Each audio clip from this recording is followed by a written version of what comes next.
है अगर गुरुवर का सानिध्य पाना तो विद्यासागर.गुरु पर जरूर आना।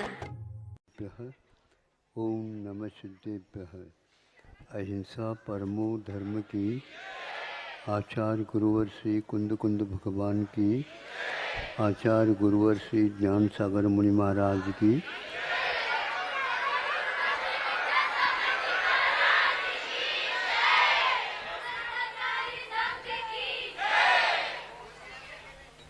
सूर्य नारायण का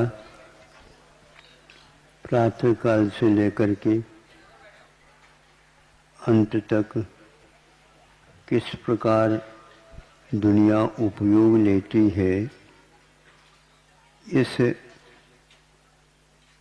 को उदाहरण बना करके हम अपने प्रयोजन को भी सिद्ध करेंगे।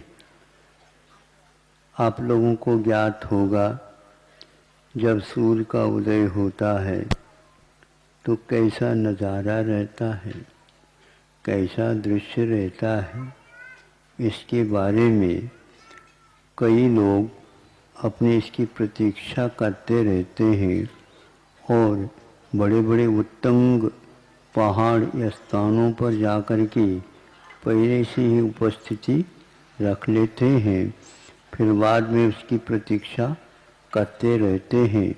सूर्य का उदय हुआ नहीं, उससे पूर्व में ही प्राचीन पूर्व दिशा में लाली फूटने लग जाती है। इसको देखने के लिए और कई व्यक्ति फोटोग्राफी करने वाले भी पहुंच जाते बताते। ठीक है ये। हाँ, अब इसके उपरांत हमारा कार्यक्रम प्रारंभ होता। वो लाली कैसी रहती है? आप ही तो कह रहे महाराज लाल लाल रहती है, तो वह भानु भी कैसा रहता है? लाल लाल। राम के लाल के भी नाम रखते हो कभी? हो, भास्कर रखते हैं, भानु रखते हैं, नहीं समझे लाल चंद भी रखते हैं। लाल भी और चंद दोनों आ गए। एक सफ़ेद होता है, एक लालू लालू भी होता है। हाँ, तो ये क्या है? यह वह प्रतीक है, सब लोगों को अच्छा लगता है। सामान्य से हुआ ये। अब हम पश्चिम की दिशा में वही लालू, वही भानु जब पहुंच जाता है तो उस समय में भी डूबते हुए सूर्य को देखने के लिए भी कई लोग जाते हैं और उसकी भी फोटोग्राफी, छाया आदि आदि लिया जाता है। फिर इसके उपरांत वह अनेक हस्तशिल्प वाले, कारीगर वाले सब उसको अपने शाही और कलम के माध्यम से बांधने का प्रयास करते हैं। तो उसके उस दृश्य को देख करके कई लोग 1 लाख, 2 लाख, 5 लाख, 10 लाख, 1 करोड़, 10 करोड़ विश्व के बाजार में अरबों के मूल्य उसके हो जाते हैं, है ना? ये इसलिए मैं बता रहा हूँ, इनको तो सामान्य रूप से भानु से मतलब था, किंतु जो व्यक्ति पूजते हैं तो वह उगते हुए भानु को तो पूजते हैं। क्या पता उनके उपास वह पश्चिम की ओर जाता तो उपास के लिए कारण नहीं बनता। हमारे भगवान कोई भी चाहे पूर्व में रहे या पश्चिम रहे, हमेशा हमेशा उपास्य माने जाते हैं। फिर भी यह व्यवहार में कुछ न कुछ तो रहस्य अवश्य है, हम खोलना चाहेंगे। अब देखो, यह पूर्व का सूर्य उगता है तो पुज जाता है, तो पुज गया। फिर इसके उपरांत वही लालू जब वह पश्चिम की ओर चला जाता उसको कोई पूजता नहीं। ऐसा क्यों हुआ? इसमें रहस्य है। सुन रहे हो? इसलिए पूछता हूँ कि यही सुनने योग्य, बाकी सब नाग लपेट के साथ करना पड़ता है। जैसे फोटोग्राफी होती है ना, तो अच्छे ढंग से पर्दा खींचो, वो करो, कभी लाल का लगाओ, कभी काला बना दो, कभी सफ़ेद बना दो, वो कर दो। ये सब आपको मतलब एक प्रकार से संभालने की भूमिका नहीं, वो संभालने की बात है ताकि पैसा निकल जाए। अब इसके उपरांत वह पश्चिम की ओर चला जाता, तो ऐसा क्यों होता है?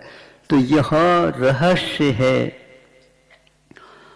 पूर्व में रहता है, ऊपर उठ रहा है, उस समय हम लोगों के लिए उठने की भावना हो जाती है, हमारे जीवन में जागृति आ जाती है।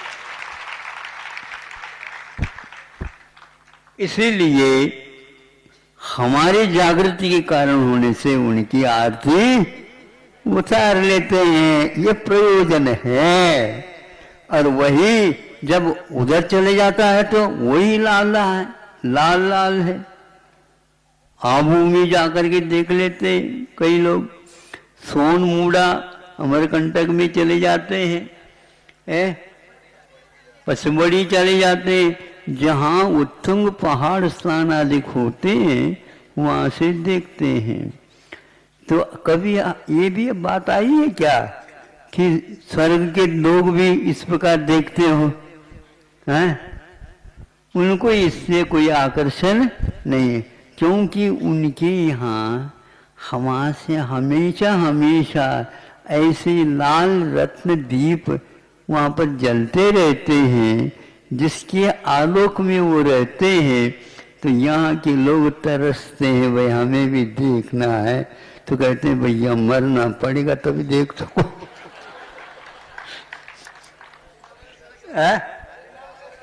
बिना मरे स्वर्ग भी नहीं मिलता।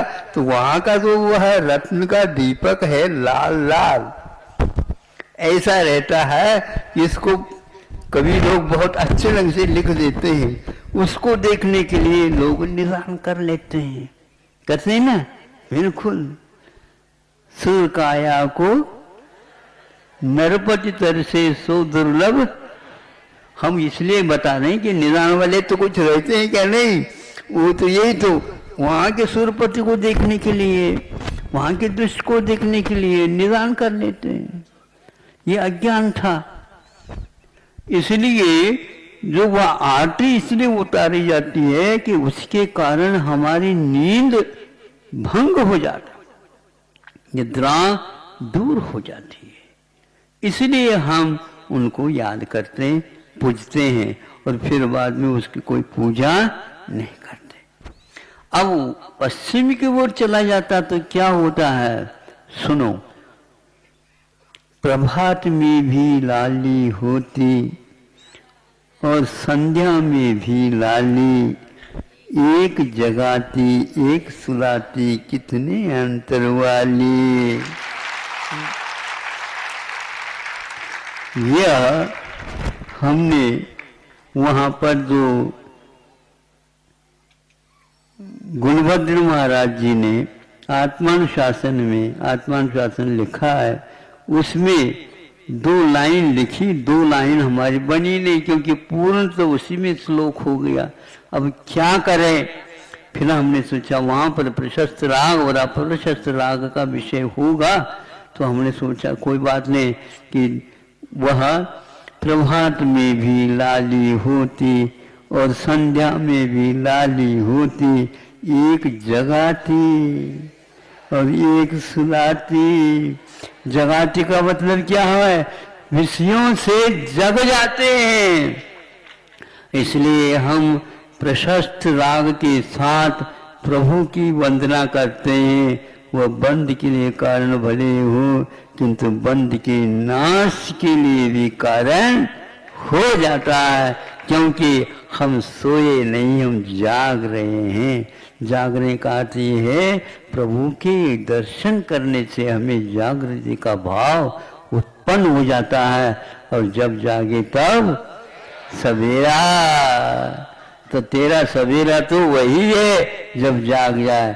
कैसे लग रहे हो बताओ महाराज, हम क्या कहें? बहुत ही दोनों सलोनो, अलोनो को भी सलोनो कह देते हैं फिर तो है। ऐसा इसी को बोलते हैं भक्ति भाव, प्रशस्त राग, धर्मानुराग आदि। कुछ लोगों को प्रभु के दर्शन करते समय मन नहीं लगते, किंतु प्रभु के द्वारा बताए हुआ मार्ग पर चल करके अच्छे अच्छे सत्कार करने में लग जाते हैं। फिर जब मंदिर को दर्शन तो कर लो, भगवान ने जो आज्ञा दी वो तो कर रहे हैं हम तो एक एक समय में भगवान का आज्ञा का अनुपालन करते हैं, इसलिए दर्शन करते रहते हैं। आप तो दिन की बात करते हो, हम तो रात में भी सोते सोते वही करते रहते। इस प्रकार प्रभु की भक्ति करने से हमें जागृति आ जाती है, इसलिए प्रभु को याद करना गलत नहीं है। किंतु गृहस्थ आश्रम में ये करता तो बहुत अच्छा कार्य कर रहा, उसी के लिए यहाँ के प्रबंधकों ने इन लोगों का मन लग जाए ज़्यादा, जबलपुर वालों को जबलपुर में ज़्यादा मन न लगे और इधर तिलवारा घाट पर आ जाए, और इसलिए 24 त्रिकाल 24 बना रहे हैं। बताते हैं ऐसे ही है। हाँ, हमारा भी आशीर्वाद है,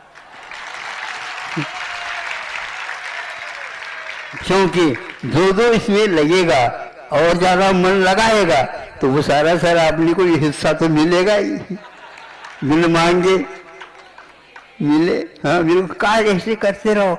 तो प्रशस्त राग में लगाना भी एक प्रकार से एक और मार्ग है। तो ऐसे उपदेश दें, इनके विषय छूट जाए। अब ये सही बताओ, यहाँ पर कोई प्रबंध नहीं होता, फिर भी आप लोग दौड़े दौड़े आते हो, क्योंकि यहाँ पर बहुत दुर्लभ चीज है।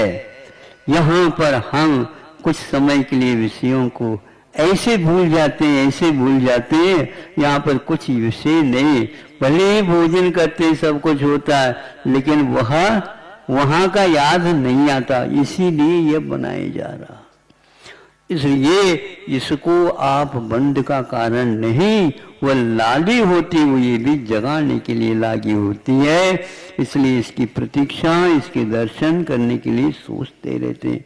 भगवान के दृश्य को भी हम स्वप्नों में भिन्न भिन्न स्थानों में जा करके देखते हैं, तो उस वीतरागता की छटा वह वीतराग रहते हैं, लेकिन हमारे बुद्धि में तो हमारा राग है, लेकिन उस लाली के लिए राग होता है जो जगाने वाली होती है। इस प्रकार, और वह सुलाने वाली है, वही संध्या। यदि मान लो विषय और कषायों के आज्ञा देते हैं तो सुलाने के लिए कारण हो जाते हैं, उसको कोई भी स्वीकार नहीं करता।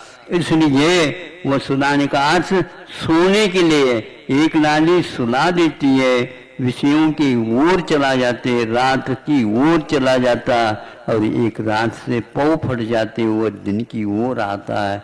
इसमें बहुत अंतर है, एक में शुभोपयोग है और एक में अशुभोपयोग है। इस प्रकार यह विषय आप लोगों के लिए दिया गया है, समय परिवर्तित कर दिया गया है ताकि आप लोगों को ज़्यादा गर्मी न लगे। बाल भानु रहे उतना ही ठीक है, फिर बाद में तो कोई देखे नहीं, उसको भी हम दिखाएंगे, लेकिन आज नहीं देखेंगे आगे क्या होता है। भानु को देखने वाले, जो लालिमा को देखने वाले हैं, उनका तो हमने बता दिया, किंतु लालों को कौन कौन देखते हैं ये भी हम बताने का प्रयास करेंगे, लेकिन आज नहीं है, इतना ही पर्याप्त है।